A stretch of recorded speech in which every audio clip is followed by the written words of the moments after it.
The Gestapo was once Europe's most feared secret police, a shadowy force that enforced Nazi rule through terror and intimidation. When the Third Reich collapsed, its leaders scattered and the organization itself was branded criminal. Yet the question remained, what became of the men who ran it? Some faced trial, others vanished, and one, Heinrich Müller, the Gestapo's chief, seemed to disappear into thin air. In spring 1945, Nazi Germany crumbled under the weight of defeat. As Allied forces pushed into Berlin, the Gestapo ceased to exist as an organized body. The institution dissolved within weeks. Its officers fled, blended into civilian life, or surrendered to advancing armies. For the Allies, the Gestapo symbolized the machinery of oppression, and dismantling it was a top priority. In June 1945, the Allied Control Council formally abolished all Nazi organizations, including the Gestapo.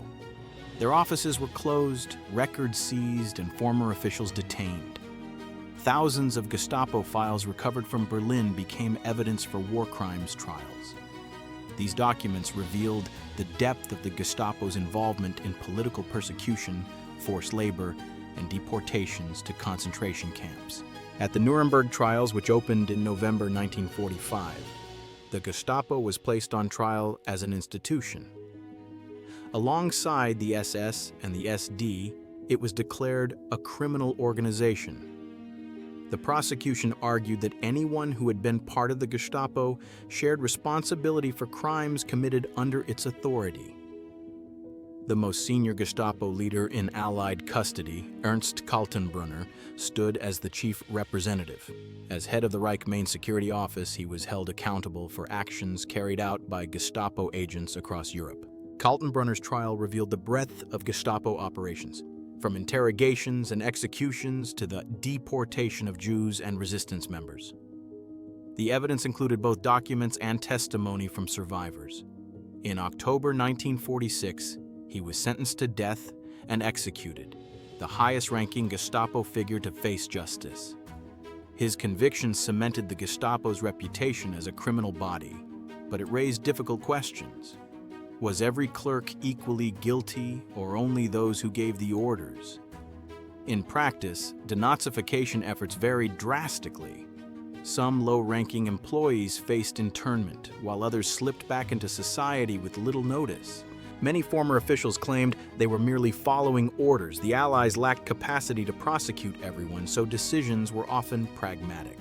Some were punished severely, others quietly resumed careers in post-war Germany.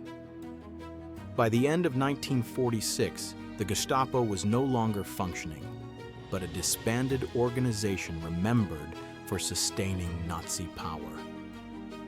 If the Gestapo was dismantled in 1945, its most senior leader left behind one of the great mysteries of the post-war era. Heinrich Müller, head of the Gestapo since 1939, was last seen in Berlin in the final days of the Third Reich. While Hitler, Goebbels, and Himmler met their ends in clear circumstances, Müller seemed to vanish without a trace. Müller was present in Hitler's bunker during the collapse. After Hitler's death on April 30th, the bunker emptied, but Müller's movements remain uncertain.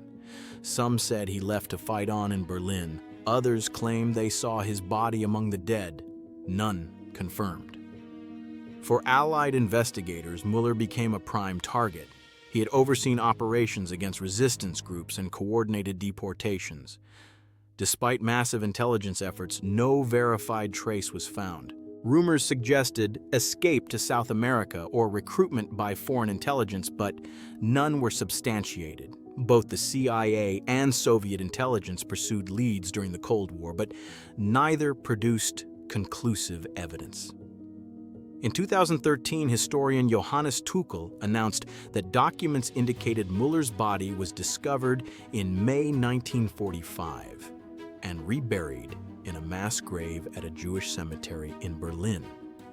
If true, the man who orchestrated persecution ended up in the ground of a community his institution targeted. Not all historians are convinced. For decades, The uncertainty fed conspiracy theories. Whether he died in Berlin or escaped, he remains a symbol of the Gestapo's power and the ambiguities of post-war justice. While Müller's fate remained uncertain, other Gestapo officials faced varied outcomes. Across Europe, hundreds were put on trial, yet results range from death sentences to short prison terms, and sometimes freedom after only a few years. In Norway, Helmut Reinhardt headed the Gestapo during occupation. After the war, he disappeared into defeated Germany. For nearly 2 decades, he lived under an assumed identity until 1964. In 1967, a West German court sentenced him to 5 years, surprisingly light given his record. He was released in 1970 and lived quietly until 2002. Rudolf Christoph von Batz, a Gestapo official and Einsatzkommando commander, escaped scrutiny and practiced law in Hamburg until 1960. When investigators uncovered his past, he was arrested. In 1961, shortly before trial, he took his own life in custody. Rudolf Kerner, who led the Gestapo in Kristiansand, Norway, was sentenced to death in 1947. Yet his sentence was commuted to life imprisonment. Just 6 years later, in 1953, he was released and returned to West Germany, where he lived as a shoe salesman. The contrast reflects the leniency that became common during the 1950s as Cold War priorities shifted. Thousands of Gestapo employees returned to civilian life. Some were barred from public service, while others reintegrated into police or administration. In West Germany, Denazification programs lost momentum by the early 1950s. The mixed results reveal a stark reality. Only a fraction of Gestapo personnel ever faced lasting consequences. For many survivors, this lack of justice was a bitter reminder that the war's end didn't erase Nazi terror's scars.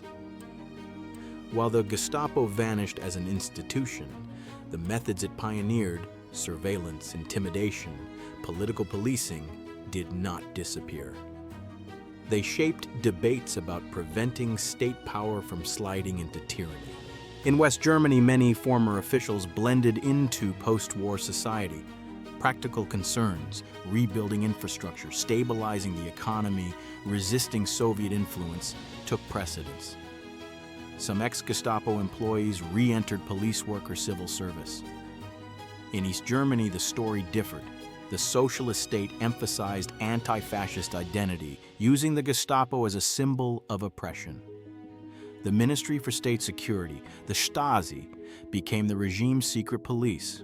While ideologically different, the Stasi borrowed heavily from Gestapo methods, cultivating informants, monitoring citizens, crushing dissent.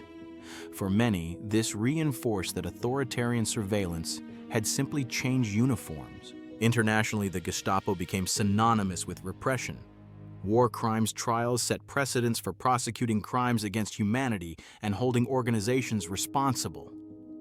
The Nuremberg Declaration was groundbreaking, serving as a warning that state agencies couldn't hide behind legality when committing systemic abuses.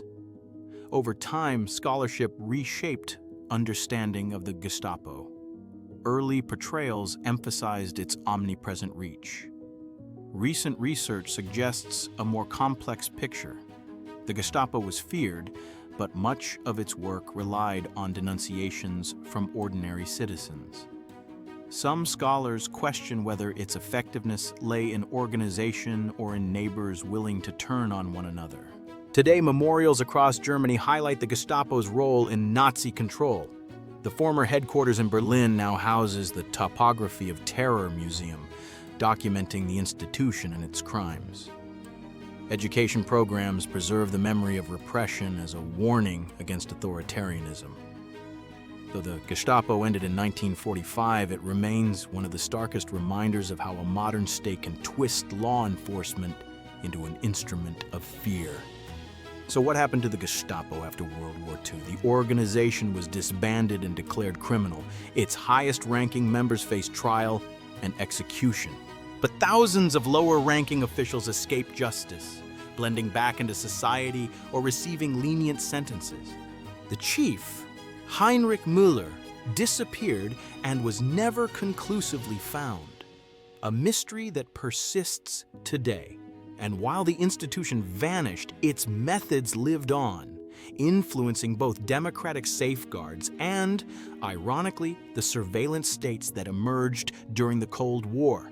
The Gestapo's legacy reminds us that dismantling an organization is easier than erasing the ideas it represented. Thanks for watching. If you found this interesting, check out our other World War II deep dives.